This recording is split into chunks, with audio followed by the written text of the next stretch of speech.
आज हम BSc second year का पेपर सेकंड शुरू कर रहे हैं। इसकी यूनिट फर्स्ट से हम शुरू करेंगे। यूनिट फर्स्ट में हम अवकल समीकरण का इंट्रोडक्शन पढ़ेंगे।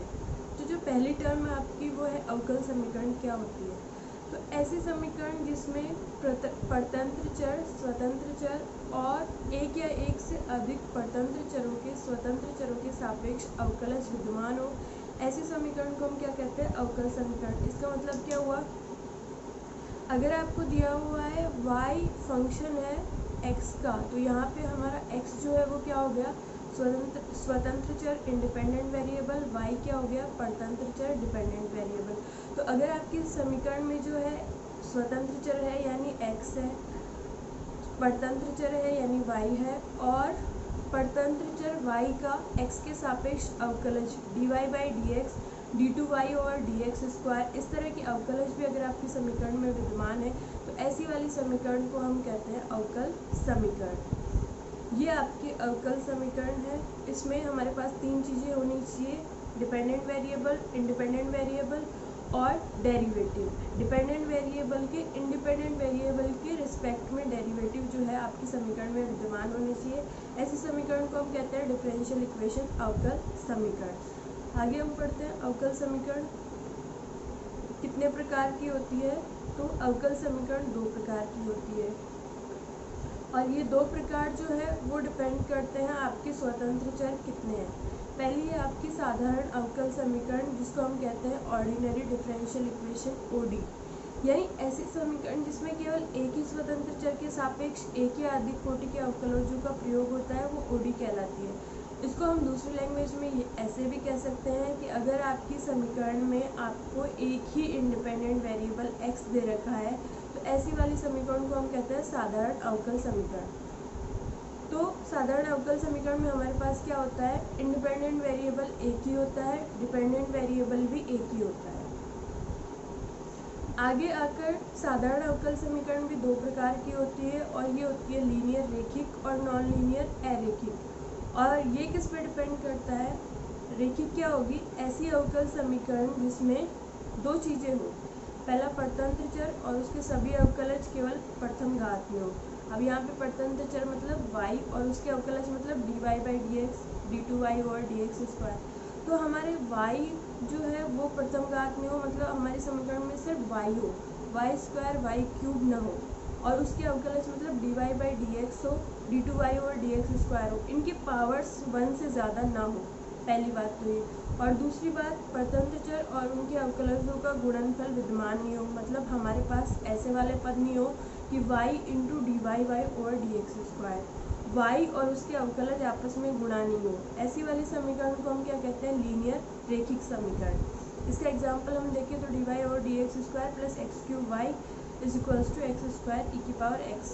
यहाँ पे y सिंगल पावर में है, dy/dx भी सिंगल पावर में है, और y dy/dx आपस में मल्टीप्लाइड भी नहीं है, इसलिए ये वाली समीकरण हमारी कैसी है, लीनियर रेखिक समीकरण।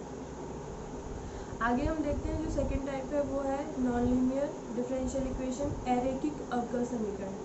यानी वो अवकल समीकरण जो रेखिक नहीं होती उसको हम कहते हैं अरेखिक अवकल समीकरण, नॉन लीनियर डिफरेंशियल इक्वेशन। तो ऐसी वाले समीकरण जो आपकी लीनियर नहीं है तो वो क्या हो जाएगी, नॉन लीनियर अरेखिक अवकल समीकरण। और इसके एग्जाम्पल आपको ये दो दे रखे हैं। तो ये वाली समीकरण रेखिक क्यों नहीं है, क्योंकि यहाँ पे y मल्टीप्लाइड है dy/y और dx से, y और उसके जो डेरिवेटिव है वो आपस में मल्टीप्लाइड है, इसलिए ये रेखिक नहीं है और अरेखिक नॉन लीनियर है।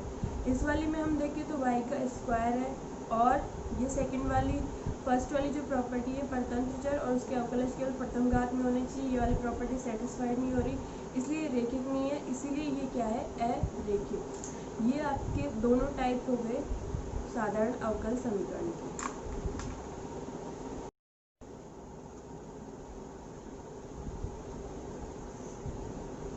तो अब तक हमने क्या पढ़ा, अवकल समीकरण क्या होती है, अवकल समीकरण के प्रकार में पहला हमने साधारण अवकल समीकरण और उसके दो टाइप पढ़ लिए। आगे जो है हम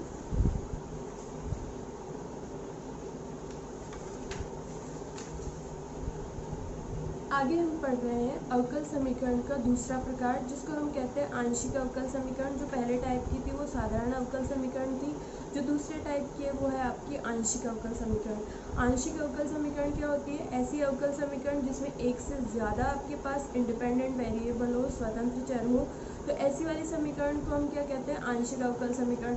अब जब स्वतंत्र चर एक से ज़्यादा है तो अवकलज भी क्या होंगे? एक या एक से अधिक क्रम के अवकलज होंगे आपके पास, यानी कि आपके पास जो अवकलज होंगे वो दो टाइप के होंगे। अगर आपके पास स्वतंत्र चर दो है, x और y, तो जो अवकलज होंगे वो होंगे with respect to x and with respect to y। तो आपके पास अवकलज भी दो प्रकार के होंगे। जितने आपके पास स्वतंत्र चर है उतने ही प्रकार के आपके पास क्या होंगे? अवकलज। तो ऐसी वाली अवकल समीकरण जिसमें कि स्वतंत्र चर एक ही है तो उसको तो हम कहेंगे साधारण अवकल समीकरण, और अगर स्वतंत्र चर एक से ज़्यादा है तो ऐसी वाली समीकरण को हम कहेंगे आंशिक अवकल समीकरण।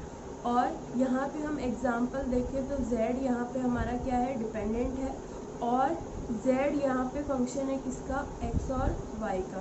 तो यहाँ पे हमारा x और y दोनों कैसे हो गए? इंडिपेंडेंट, स्वतंत्र, और z हमारा कैसा हो गया? डिपेंडेंट। ये सेकंड टाइप हो गया आंशिक अवकल समीकरण।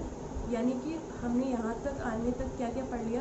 अवकल समीकरण क्या होती है? अवकल समीकरण के दो प्रकार, पहले टाइप की होती है साधारण अवकल समीकरण, दूसरी होती है आंशिक अवकल समीकरण। साधारण अवकल समीकरण अगेन दो प्रकार की होती है, रेखिक और नॉन लीनियर अरेखिक। और ये डिपेंड किस पे करता है? जो डिपेंडेंट वेरिएबल है y, उसकी पावर क्या है और वो और उसके डेरिवेटिव आपस में मल्टीप्लाइड तो नहीं है। यहाँ तक हो गया अवकल समीकरण के प्रकार। अब हम देखते हैं अवकल समीकरण की कोटि क्या होती है? Order of differential equation. तो अगर आपको कोई डिफरेंशियल इक्वेशन दी हुई है तो उसका ऑर्डर क्या होगा? अवकल समीकरण में विद्यमान उच्चतम अवकलजों की कोटि, वही अवकल समीकरण की कोटि कहलाती है। यानी आपको जो अवकल समीकरण दी हुई है, सबसे पहले हम उसमें देखेंगे डेरिवेटिव अवकलज कौन कौन से है। तो इस वाली समीकरण में एक अवकलज है, तो इसकी जो है वो उच्चतम अवकलज एक ही है ये, और ये क्या होगा? उच्चतम अवकलज। इसकी कोटि कितनी है? एक। कितनी बार अवकलन हुआ है इसका? एक बार। इसलिए इस वाली इक्वेशन का ऑर्डर क्या हो जाएगा? 1। सेकेंड वाले इक्वेशन में देखें तो सेकेंड वाली इक्वेशन में हमारे पास दो डेरिवेटिव है, dy और dx, d2y और dx स्क्वायर। तो यहाँ पर दोनों में से उच्चतम अवकलज कौन सा है? ये वाला, और इसका ऑर्डर क्या है? 2। इसलिए हमारे समीकरण का ऑर्डर क्या हो जाएगा? 2। और लीनियर नॉन लीनियर की बात करें तो ये वाली समीकरण हमारी कैसी हो जाएगी? लीनियर, क्योंकि y और dy और dx सिंगल पावर में है, पहली बात, और दूसरी बात आपस में मल्टीप्लाइड नहीं है, इसलिए ये वाली समीकरण इसका ऑर्डर 1 है, और ये कैसी है? लीनियर, रेखिक। सेकेंड वाले की बात करें तो इसका ऑर्डर 2 है, लेकिन ये है जो आपकी नॉन लीनियर अरेखिक होगी। और ये अरेखिक क्यों होगी? क्योंकि यहाँ पे y और उसके अवकलज जो है आपस में मल्टीप्लाइड हो रहे हैं, इसलिए ये वाली समीकरण हमारी क्या हो जाएगी? अरेखिक, नॉन लीनियर। आगे वाला जो टॉपिक है वो है आपका अवकल समीकरण की घात, डिग्री ऑफ डिफरेंशियल इक्वेशन। तो ये क्या होती है? अवकल समीकरण में अवकलजों के संदर्भ में परिमेय और पूर्ण बीजीय बनाने के उपरांत उसमें आने वाले उच्चतम कोटि के अवकलज की घात को हम समीकरण की घात कहलाती है। इसका क्या मतलब है कि पहले आप अवकलजों के संदर्भ में परिमेय और पूर्ण बीजीय बनाने के उपरांत, इसका क्या मतलब है? अगर आपके जो है वो अवकलज की जो पावर है वो रैशनल है, बटे में है, तो पहले आप इसको जो है वो पूर्णांक बनाओगे, उसके बाद आप समीकरण में देखोगे कि उच्चतम कोटि का अवकलज कौन सा है, और फिर उसकी जो पावर होगी वो आपकी क्या हो जाएगी? पूरी समीकरण की घात, डिग्री। यहाँ पे हम देखें तो यहाँ पे हमारे पास दो अवकलज है, और दोनों ही अवकलज जो है वो पूर्णांक पावर में है, यानी इनकी पावर जो है वो बटे में नहीं है। इसका मतलब हमें यहाँ पे परिमेय करने की कोई ज़रूरत नहीं है, ये इक्वेशन हमारी ठीक है। अगर हम इसमें पावर देखते हैं तो उच्चतम कोटि का अवकलज कौन सा है? इन दोनों में से ये वाला।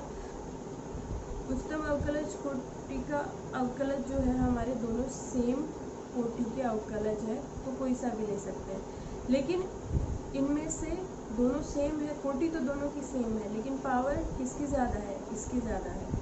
तो यहाँ पे पूरी समीकरण की डिग्री क्या हो जाएगी? 2, और इसका ऑर्डर क्या हो जाएगा? 1, क्योंकि उच्चतम अवकलज जो है उसका ऑर्डर कितना है? 1, इसलिए इसका ऑर्डर हो जाएगा 1। अगली जो हमारी समीकरण है d2y और dx square plus 1 plus dy और dx का स्क्वायर की whole power 3/2 is equals to 0।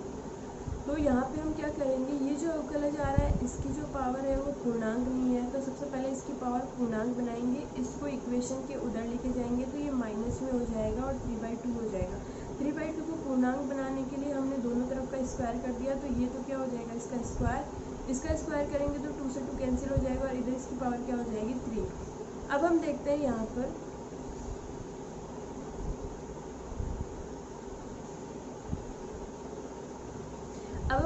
देखते हैं कि जो दोनों अवकलज है दोनों की घातें कैसी है, पूर्णांक है। इसकी 2 है और फिर खोलेंगे तो 3 और 6 और 3 और 2 हो जाएगी। हर केस में इस पूरी समीकरण में क्या है, अवकलजों की घातें पूर्णांक है, तो इसका मतलब अब हम डिग्री ढूंढ सकते हैं। तो सबसे पहले हम क्या करेंगे, उच्चतम कोटि का अवकलज ढूंढेंगे। तो दोनों में से उच्चतम कोटि का हायर ऑर्डर किसका है, इसका। इसकी पावर देखेंगे कितनी है, 2, तो इसलिए इस इक्वेशन की डिग्री क्या हो जाएगी, 2। और यहाँ पे उच्चतम अवकलज की कोटि क्या है, 2 बार डिफरेंशिएट हुआ है, इसलिए इस इक्वेशन का ऑर्डर भी क्या हो जाएगा।